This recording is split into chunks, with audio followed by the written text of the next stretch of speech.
Putting content out there is not enough anymore. I think you've seen it, I've seen it, we've all seen it. And as creatives, it gets worse because we want to create something that we actually love. Like, we want, of course, content to work and be strategic and the whole thing, but we want our content to feel and sound like us. Like, it is part of our creative expression. It is an extension of who we are. So we have this pull between, I want to create content that I like, but I also want my content to work. I want to get noticed. Like, I want to be strategic. And that, my love, is the point of today's episode. How to think and approach your content so it's not just there collecting dust, but so it actually does something for you and for your business. Do you want to be seen as the go-to in your industry, get more sales, easily attract new opportunities, but feel overlooked online? If so, you are in the right place. Hey, I'm Eugenia, but you can call me E. I'm a marketing strategist, a wife, and a new mom. I learned the secret of how to be seen as an authority and have people think of you for new opportunities and more clients. If you're ready to get clear on what makes your personal brand unique, build a magnetic presence online, and get more eyes on your business, this is your next move. My love, I want to invite you to join the waitlist for the brand positioning audit. We're going to uncover the 3 gaps in your online presence and leave with a clear plan to attract clients, attract visibility, and leadership opportunities. So this is a 60-minute one-on-one coaching strategy session, and you're going to have so much clarity and know exactly what's happening with your online presence that's keeping you as a best kept secret. No one's talking about you. You're not getting the leads as you used to. No clients. But then we're going to zero in on the top 3 to 5 gaps, and we're going to find a plan to address them and to get a solution, something that actually works. So we are not only going to tell you, oh, this is wrong, and then you leave and you're like, okay, I know what's wrong, but what do I do about it? You're going to have a plan. It's going to be specific. I love getting things done quickly. And you're going to have a week of support because I want to be there with you, making sure that everything is moving forward, that you don't have any questions, that any gaps are present in your progress. Most importantly, you're going to feel so confident, so activated to take action in your next step. That's my goal. Like, I want to feel your momentum. This means you are going to get moving. You're going to get unstuck. You are going to know what's wrong, what to do about it. In a week, it's going to be addressed. Like, that's pretty amazing. So head right now to eugeniawu.com/brand to join the waitlist. Waitlist gets the best perks, the best pricing, bonuses. I love me some waitlist. So head on to eugeniawu.com/brand. When I launched this podcast, I wanted to create an experience. I was a podcast manager. I was ready to step up my visibility, and I wanted to do something different, right? I wanted to change the way that podcasts were being launched and promoted up to that point. So I had a creative concept. I made a video that's like, let's say like a mini short film, like a microfilm. I went about it as if I was launching an album. Like, I was committed. And I didn't lead with the logical, on this podcast, you're going to learn X, Y, Z. I led instead with the vision, like the transformation, but more from a personal transformation, the values of the person that I wanted you to become after listening to this podcast. Like, I had such a vision for you to become a leader. And I'm sure marketing is the vehicle I use, I guess, for that transformation. But it's bigger than that. It is about your purpose, about your mission, about the reach and impact, and the impact that you have by having that impact. And it was a statement to the kind of person my listener is and was becoming through marketing, right?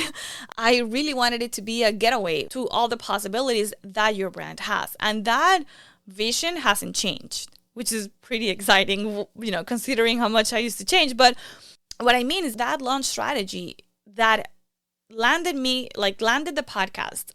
Small little audience. I had like 50 people on my email list. I landed on number 38 on Apple Podcasts on the charts. And insane number of reviews, and it was because I invited people on a journey that was deeper than just, oh, here are 3 tips you're going to listen on my podcast. Oh, little teasers, like little clips of the podcast. No, I was going beyond, and that worked wonders for me. What really worked, like reflecting on it, is leaving my heart, like raw open, my vision, being vulnerable. Do you have to do the same thing on your content? Absolutely not, because being so heart-led was also part of my strategy. But you do have to show up like you have skin in the game. That is a non-negotiable. Like, you need to show up like this matters to you.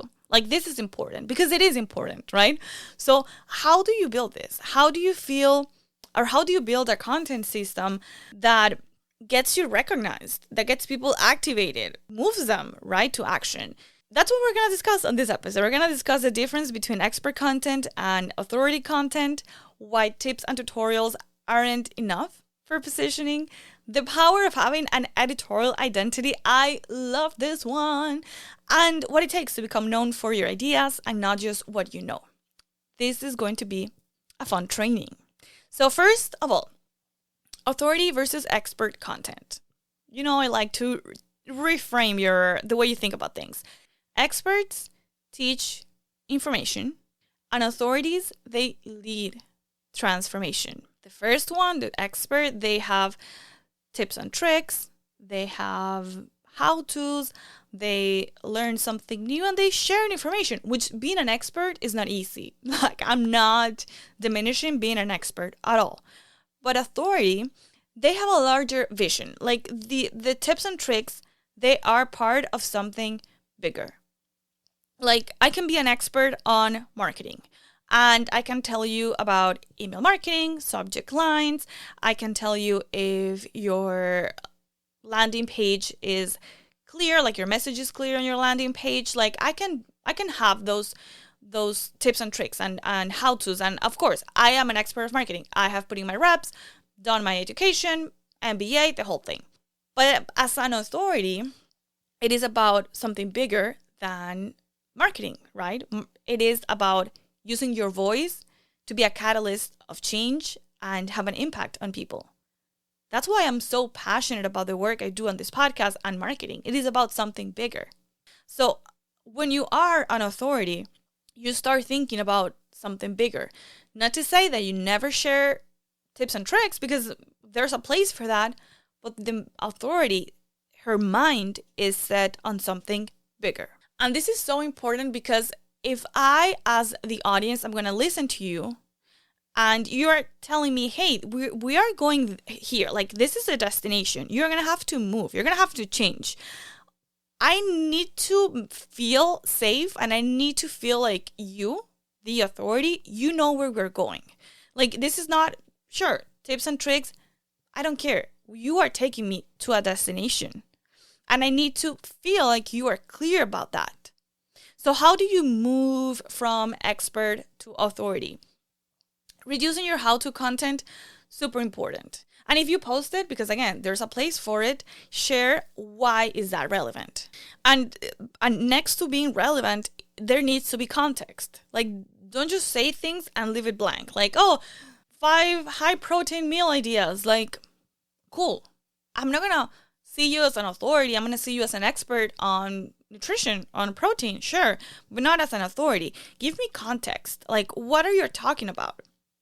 Like, if I'm talking about, let's say, my morning routine, which a lot of people, whenever they want to start sharing more vulnerable topics, they're like, oh, my morning routine.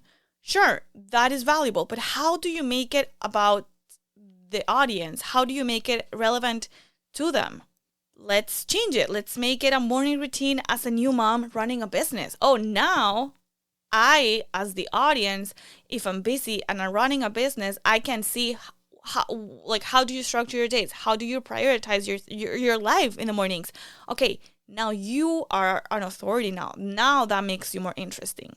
So now that we have that clear, I want you to get clear on your editorial identity. And I want you to think of a magazine, right? This is a clear, recognizable theme that runs through all your content. It's how you approach the content and the things you talk about.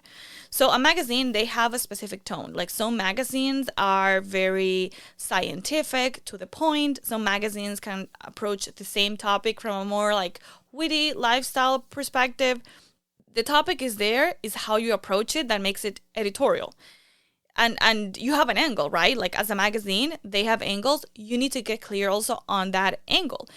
So at the end of the day, it's not only what you talk about, but it's how and why you talk about those things. This is so important because a way to really be seen as an authority is to create that expectation on people that they're going to, again, expect the way you are going to talk about something. They won't know necessarily the specific topic you're going to talk about, but they are going to know there's familiarity in the way you would talk about it. For example, I love politics, I love political analysis, and there are many people that I love watching, but there's two particular people, and if I watch them cover the same event, they're going to have two completely different perspectives. One is going to be very sarcastic, and she's going to ask maybe very open-ended questions, maybe a little conspiratorial. And the other one is going to be very grounded. She's going to be very mindful and thoughtful, and she's going to analyze it from a lot of morality to it. Same event, two different approaches. I know what the event was. I know the subject matter. I could learn about the subject matter on Twitter. Like I could go to Grok on Twitter, ask Grok to give me a summary, and I'm going to get a pretty good idea. But I want to listen to them because they give me that editorial perspective. So getting clear on that, it's so useful. And when I say editorial perspective, that is your point of view. And that's what you need to define. And I have episodes on this, but to get you started, do this exercise. It's super powerful. Define 3 topics and then add an adjective to each or a qualifier, right? Not only the word. For example, let's say I talk about marketing. Okay, my adjective or the way I qualify my marketing is marketing for demand. I don't really talk a lot about how to connect your funnels or the best ManyChat integrations. And I might share about those things, but it's always going to be in service of generating demand through your marketing. So define your topic, let's say marketing, an adjective or how do you define that topic? So let's say marketing for demand, and write how you or what you believe about that topic, like statements. It doesn't have to be final, but it's a great way to get you started. So I believe that marketing should have the goal of getting your eyes in front of as many people as possible. I believe that marketing without intention is a waste of time. I believe that marketing should not have the role of validating you. I believe that marketing for personal brand is very different than marketing for commercial brands. All of those things. And then finally, why each of these statements, they matter to your ideal audience's problem, because I might have an idea about something, but it is not relevant to my audience right now. Like whenever I've worked with clients on more like deeper strategy for bigger teams, I like to see the marketing funnel horizontally instead of vertically, because I believe that marketing has changed, and today people don't come to your funnel in a vertical way, meaning awareness, consideration, and then conversion. They come at it horizontally. They can come to your world in so many different ways, and you need to be prepared to receive them in all these touch points. I believe that absolutely about generating demand, but it is not relevant to my audience. So it's not something I want to talk about unless I find an angle that's going to make it relevant. So you don't have to share everything that you know. You need to share. So a point of view has to be specific. It has to have your opinion, your thought, but it also has to be relevant. So next time you have a new idea, please sit with it for a minute. Like, don't go straight and record a podcast or make a post. Stop for a second, sit with it. How can you frame that idea to make it relevant to your audience? Points of view are so powerful because of that. That doesn't mean that your audience has to share your perspective because maybe you're bringing something new, but it has to be relevant to some desire that they have. They really like points of view and content themes. Like whenever they're so charged with points of view, they're incredible because they give you a framework through which you can approach your content. So now that you have this editorial identity clear, be consistent about your ideas. And that is point number 3. And this is so hard, especially when you have so much expertise, because you want to talk about so many amazing things. I see this all the time. They define their POV, but then they get bored. They feel like they're being constrained and they do something different. So if you feel like you're being constrained, maybe you're choosing themes or topics that you think you have to talk about, but they're not things that light you up or that are super relevant to your audience. What I see happen so often is this cycle of, I'm going to prepare this strategy, I'm going to post for a week, my engagement is not going to be great, so I'm going to get discouraged.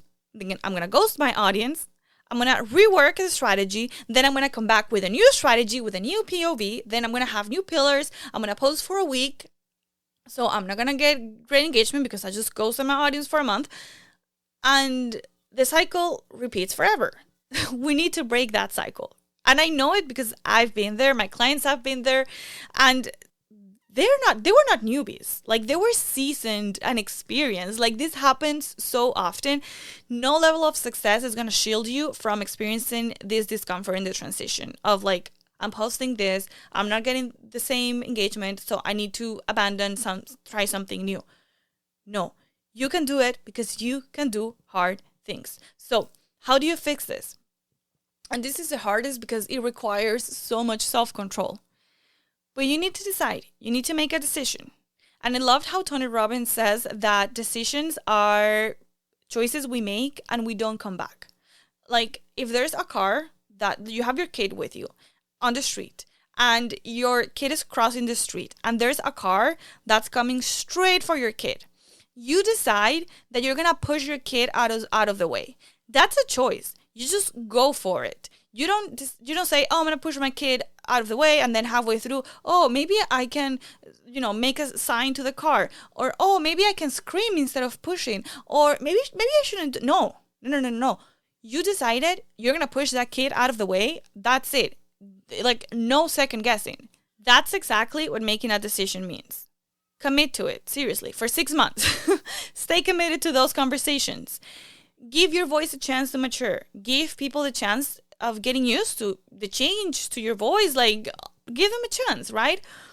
It's in this commitment, in the reps, that you're going to see how your voice starts getting noticed. And you're going to see how your content gets more engagement. You're going to start seeing unexpected DMs. Like, it is in the reps that the magic happens. And it's so good when those things happen because it is confirmation that it's working, but you need to make a decision and commit to it. So, wrapping it up, transitioning to authority content, create your editorial identity, and be consistent about your ideas. I know you can do this. You have the self-control. Even if it's not sexy, you can do this because you are a leader and you have a vision larger than where you are right now. So start with you, okay? I believe in you. I know you got it. I'm here for you. I'm rooting for you. And I'm excited to see you soon. Un beso. I hope you loved today's episode. If so, would you take 30 seconds and send it to someone who's ready to be seen as the go-to in their industry? Also, please leave a quick review for the show on Apple Podcasts. I love reading your comments. They remind me of those little notes you would send your friends in high school, Okay, see you back here soon with the next episode. Un beso.